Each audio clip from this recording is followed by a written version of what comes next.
hidup itu tidak selalu apa yang kita mau bisa kita lakukan. Ada ilmu kepemimpinan, ada seni kepemimpinan.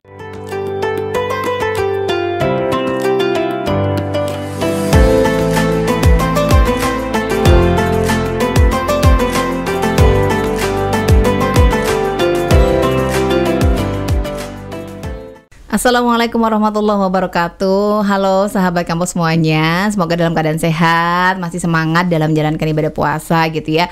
Tidak hanya mahasiswa, sepertinya juga Ramadan ini tidak mengurungkan semangat kita untuk terus bekerja, mencari nafkah begitu ya, termasuk dosen dan juga tenaga pendidikan di UIN atau mungkin di luar UIN, semuanya tetap menjalankan tugasnya masing-masing. Dan kali ini saya di podcast Ramadan, edisi Ramadan di Maliki Podcast bersama saya Farida. Saya sudah kehadiran satu tamu yang sudah kita tunggu-tunggu, karena kalau ada beliau tuh bawaannya adem gitu ya.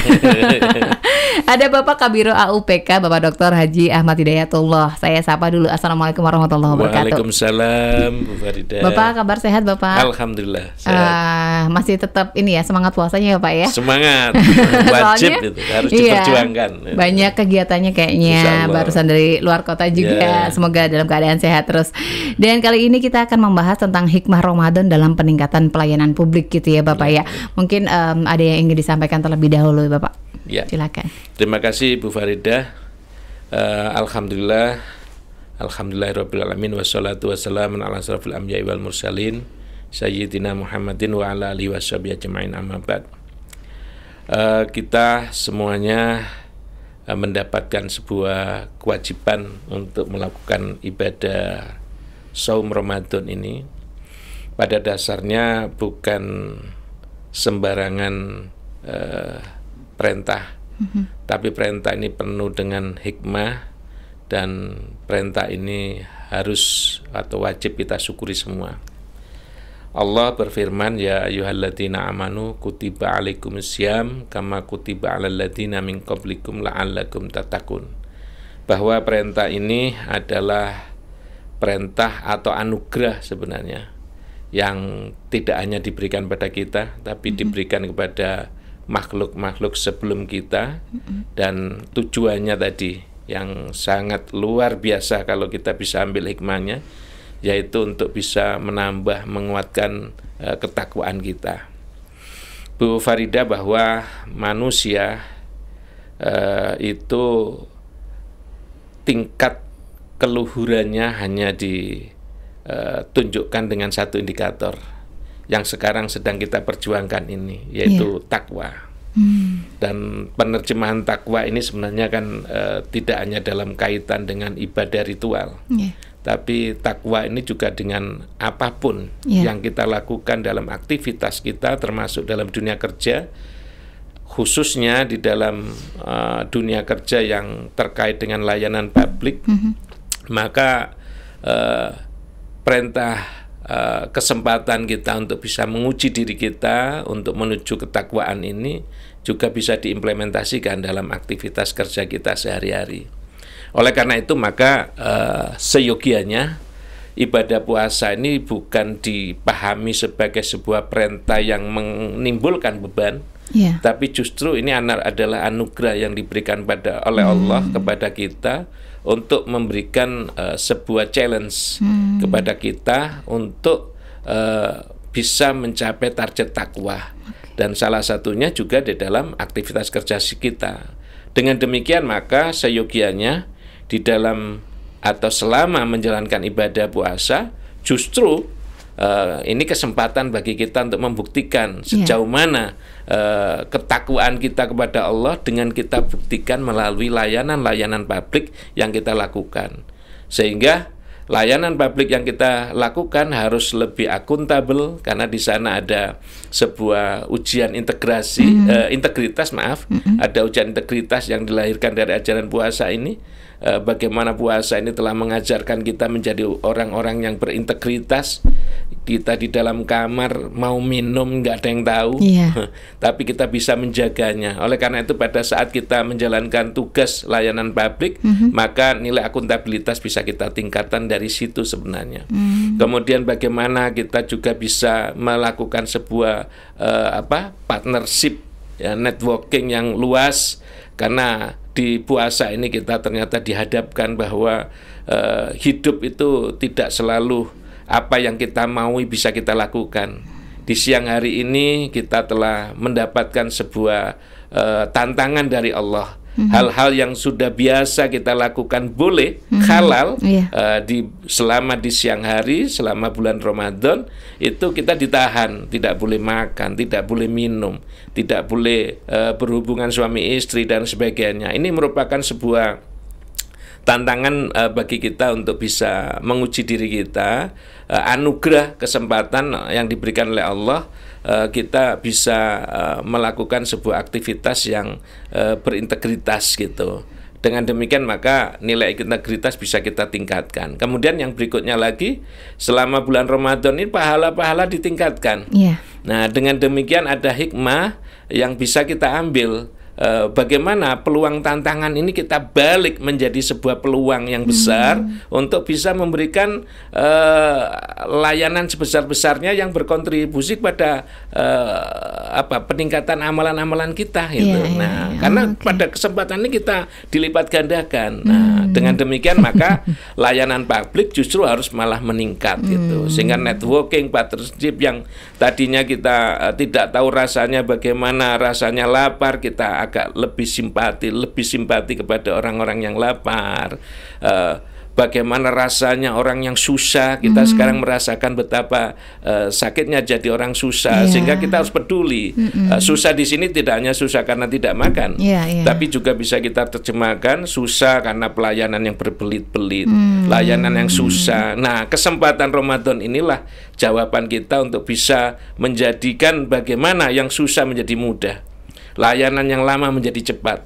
Bagaimana kita mengembirakan orang. Insya Allah amalan kita dilipat gandakan, bisa sampai 700, 7.000 kali dan lain sebagainya. Nah, ini hikmah-hikmah yang bisa kita saripatikan, ya, kita ambil manfaatnya dari anugerah kewajiban saum Ramadan yang diberikan oleh Allah kepada kita. Baik. Gitu, Farida. Luar biasa, banyak sekali Bapak yang bisa saya ambil gitu ya. Meskipun kadang-kadang kita sebagai tenaga pendidik atau mungkin pegawai itu lebih enak di rumah saja sih, begitu ya Pak ya. Tetapi karena kewajiban kita harus tetap berangkat dan melakukan pelayanan publik seperti yang Bapak katakan. Nah, hanya saja ketika kita yang namanya pelayanan publik, artinya kita dekat dengan masyarakat luas ya Pak ya, yang kita tidak bisa mengontrol bagaimana kadar emosi, bagaimana stabilitas kondisi orang tersebut gitu. Akhirnya kita dekat dengan hal-hal yang mungkin unpredicted atau nggak bisa diprediksi gitu ya Pak ya. Bagaimana kemudian untuk menjaga stabilitas kita sendiri Pak sebagai pelayan publik itu tadi, agar tetap apapun kondisinya, keluhan dari masyarakat atau siapapun mungkin mahasiswa di sini ada masalah, bagaimana untuk kita bisa tetap stabil dalam memberikan pelayanan di bulan Ramadan ini Pak? Iya, terima kasih. Lah, ini sisi yang menarik Bu Farida. Iya, Bapak. Kita sebagai manusia dikasih anugerah ibadah Ramadan ini. Di satu sisi kita harus bisa menahan kesabaran, karena apabila tidak terkendali bisa mengurangi bahkan membatalkan ibadah saum kita. Tapi di sisi yang lain kita dihadapkan pada tugas publik yang menantang. Ada satu hal yang mungkin sebelum saya menjelaskan itu yang kadang-kadang kita salah paradigma, bahwa tidak selamanya anugerah Allah itu berupa sesuatu yang kita sukai. Allah menganugerahkan Ramadan ini salah satunya kita dihadapkan pada dua fenomena yang berbeda. Satu sisi kita harus menahan, tapi satu sisi kita harus melayani. Padahal di dalam pelayanan itu ada beberapa pancingan stimulan yang bisa merangsang kita untuk bisa melakukan emosi dan sebagainya. Nah, apabila kita memahami ini Mbak, ini justru paradigmanya luar biasa. Allah ngasih kita sebuah situasi yang normal tapi kita disuruh nahan ini. Iya. ini nggak sembarangan loh kita bisa dapat gitu. Nah, kadang-kadang ada orang yang menyesal punya teman kok yang kontraproduktif, teman yang jelek segala macam. Tapi dari sisi perspektif positif sebenarnya kita bisa menilai ini anugerah dari Allah. Kita dikasih teman yang bawel, orang yang nyinyir. Ini kesempatan bagaimana kita bisa menabung amalan untuk kepada Allah gitu. Di tengah kenyinyiran bagaimana kita menahan diri. Karena menahan diri ini sebuah perang yang luar biasa juga, ya, yang berat juga. Nah, andai kata kita lulus ini kan luar biasa. Nah, saya pikir inilah paradigma yang kita pakai sehingga tadi dalam layanan publik justru di tengah kondisi layanan dan kewajiban kita beribadah untuk menjaga stabilitas diri, justru itulah tantangan kita untuk menunjukkan bahwa kita betul-betul memang menjadi manusia yang dipilih oleh Allah, yaitu manusia yang bertakwa tadi, yang mampu untuk mengendalikan diri. Siapa yang bisa mengendalikan diri, ini penilaiannya tidak hanya untuk manfaatnya untuk diri kita. Allah sudah mengatakan bahwa semua amalan Bani Adam itu untuk dirinya, kecuali saum. Saum itu Allah yang tahu dan Allah yang akan memberikan. Nah, dari sinilah kesempatan kita bisa mengendalikan diri, dan insya Allah hikmahnya dengan latihan ini di 11 tahun yang akan datang, 11 bulan 11 bulan berikutnya kita bisa, tahun ke depan kita bisa menjadi orang yang terkendali, orang yang bisa hebat. Nah, dengan begitu maka citra kita di hadapan Allah, mungkin juga di hadapan publik akan membaik. Dan disitulah mungkin kita tidak sadar Allah memberikan peluang latihan untuk pengembangan karir yang berikutnya, sehingga kita dipandang orang, oh dewasa sekali, orangnya bisa mengendalikan diri dan sebagainya. Nah, ini anugerah yang kadang-kadang tidak disadari. Ternyata ini anugerah, bukan sekedar ujian atau tantangan. Biasanya kan dianggapnya sebagai cobaan gitu. Gitu. Oke, baik, luar biasa. Jadi tadi saya mengambil kalimat dari Bapak, tidak semua anugerah itu berupa hal yang menyenangkan. Nah ini yang kadang kita buru-buru ya Pak ya. Aduh, udah ikut ke bawah dulu. Apalagi menjadi seorang pelayan publik. Baik, nah berikutnya saya juga kalau melihat Bapak sih kayaknya mau dalam kondisi apapun tetap semangat ya Pak, tetap tidak movingnya itu tetap berjalan gitu. Tadi masih ada kegiatan di rektorat, pelantikan dan lain sebagainya. Tapi Bapak masih mengingat kembali bahwa masih ada jadwal podcast di sini gitu. Tetapi, nah ini di bulan puasa, tapi biasanya banyak yang menjadikan alasan buat, aduh lemas gitu ya Pak ya. Untuk menjaga stabilitas itu Bapak, dari Bapak sendiri gimana biar agar tetap kinerja itu tetap bagus, tetap semangat. Terima kasih Bu Farida. Sebenarnya kita ini semuanya sama, manusia normal. Manusia normal tuh kadang ada motivasi, kemudian kadang juga ada penurunan semangat dan sebagainya. Nah, justru sebagai manusia normal yang dinamikanya begitu tinggi, ini ada sebuah challenge yang diberikan oleh Allah kepada kita, yang bisa menjaga stabilitas itulah orang yang terpilih.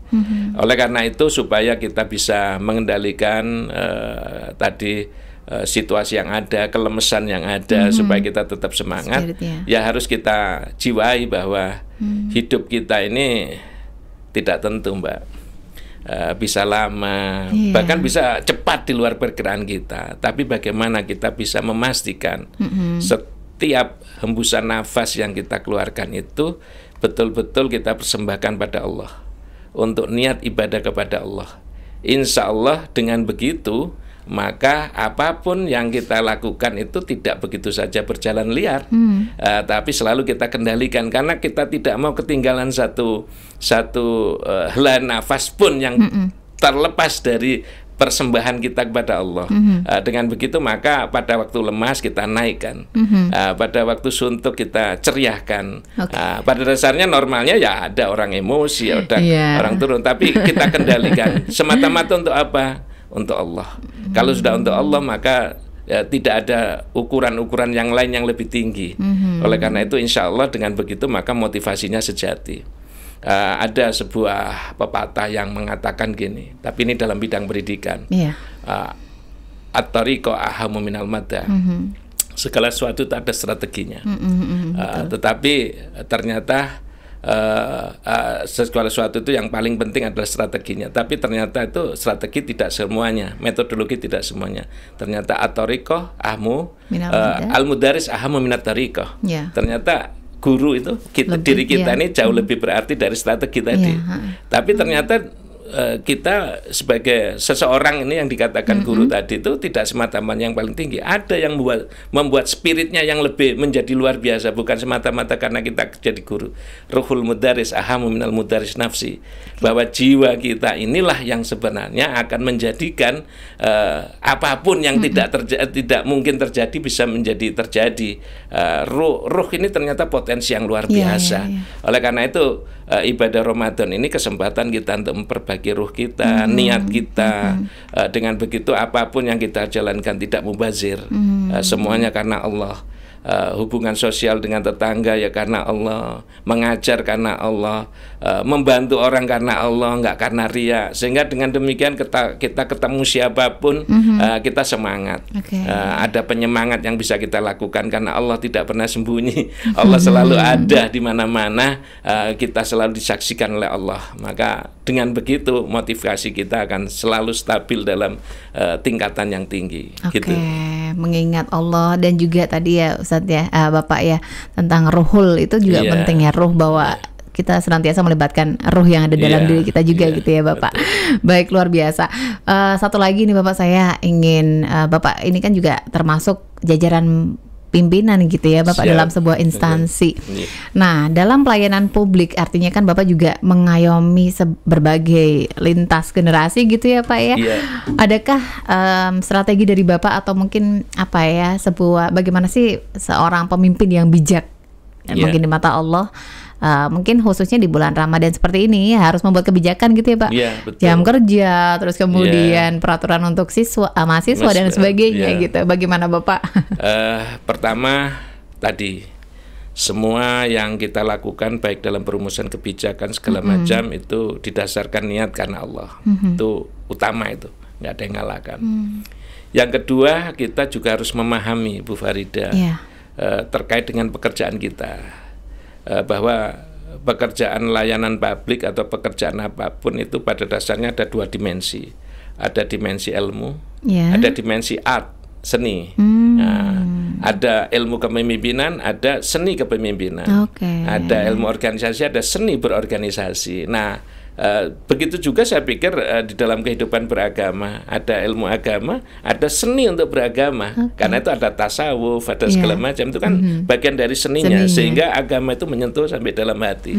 Oleh karena itu maka dalam tugas layanan kita harus memadukan dua itu secara baik. Dengan begitu maka kita melaksanakan tugasnya juga tidak sembarangan, ada dasar-dasar akademik, dasar-dasar ilmiah yang menjadi rasional, yang menjadi pertimbangan rasional kita. Tapi kita juga tidak boleh semata-mata kaku hanya di situ. Bahwa situasi ini dinamis, manusia punya emosi segala macam, kehidupan juga punya dinamika. Oleh karena itu bagaimana kita bisa memahami semua dinamika di sekitarnya. Mining definable by konteks. Kita bisa memahami konteks, dengan begitu kita bisa menemukan makna. Dengan begitu maka kita bisa merumuskan kebijakan yang cocok dengan situasional. Tidak hanya tekstual tapi kontekstual. Kita juga bisa memahami kita sebagai manusia itu bisa salah, sehingga saat ada masukan, ada kritik kita dengar. Dengan begitu kita perbaiki. Kita tidak boleh semena-mena kemudian lupa pada harkat diri kita. Kita sebagai orang yang khotok ya. Nah, oleh karena itu pada saat ada kritikan kita catat, kita masukkan. Saat proses ada kesalahan ya kita perbaiki. Dengan demikian maka continuous improvement bisa kita lakukan sewaktu-waktu dan seterusnya. Nah, dengan demikian maka pekerjaan-pekerjaan kita, layanan publik kita juga akan meningkat nilainya, insya Allah begitu. Oke, baik, luar biasa. Jadi yang bisa saya tangkap itu harus dipadukan antara keilmuan itu sendiri dan juga art tadi ya Pak ya, seni gitu, bahwa seni ini ya yang akan lebih membuat sesuatu lebih indah gitu ya estetika, Pak, lebih estetik gitu ya. Jadi nggak terlalu kaku. Estetika itu kalau kita belajar filsafat estetika kan, estetika itu tidak selalu flat. indah. Yeah. Estetika itu bisa dalam bentuk unity, dalam bentuk harmoni. Yeah. Tapi juga bisa dalam bentuk absurditas. Absurditas itu juga bagian dari seni itu sendiri. Di dalam lukisan misalnya kalau begitu-begitu Jogja, orang kadang-kadang dibuat kontras itu. Iya, betul sekali. Nah, itulah keluar biasanya seni. Sehingga kita pada saat menerima gejala alam kita bisa mengapresiasinya dengan cocok itu. Tidak selalu yang namanya menggembirakan itu dengan kita kasih uang. Tidak selamanya membahagiakan itu dengan hanya senyuman saja, tapi terkadang peringatan yang bermakna itu juga kasih sayang sejati. Artinya perhatian ya Pak ya, bagian dari perhatian. Baik, luar biasa Bapak, saya sudah mendapatkan banyak hal. Saya rasa sahabat kamu juga banyak info, artinya dari awal kita membahas tentang peningkatan pelayanan publik di bulan Ramadan gitu ya Bapak ya, bahwa ternyata meskipun bulan Ramadan apapun yang kita hadapi, tantangan itu sebenarnya juga datang dari Allah. Satu hal yang tadi dikatakan Bapak, ternyata anugerah itu tidak semuanya hal yang positif atau yang menyenangkan ya Pak. Tantangan di bulan Ramadan ini juga merupakan anugerah dari Allah. Jadi bagaimana kita menanggapinya, menjalannya dan mensyukurinya. Terima kasih untuk Bapak Kabiro, Pak Ahmad Hidayatullah.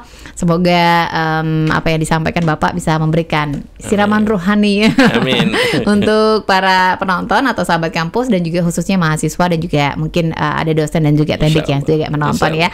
Semoga Bapak dalam keadaan sehat selalu, puasanya lancar sampai akhir dan kita bisa bertemu sampai setelah Idul Fitri nanti. Terima kasih, dan itu dia sahabat kampus memiliki podcast di SDC Ramadan kali ini bersama Bapak Kabiro UPK. Jangan lupa untuk tonton terus episode-episode yang lainnya karena kita punya banyak sekali selama bulan Ramadan ini, 30 video yang akan tampil menemani Anda sambil menunggu buka puasa. Saya Farida, terima kasih. Assalamualaikum warahmatullahi wabarakatuh. Waalaikumsalam warahmatullahi wabarakatuh.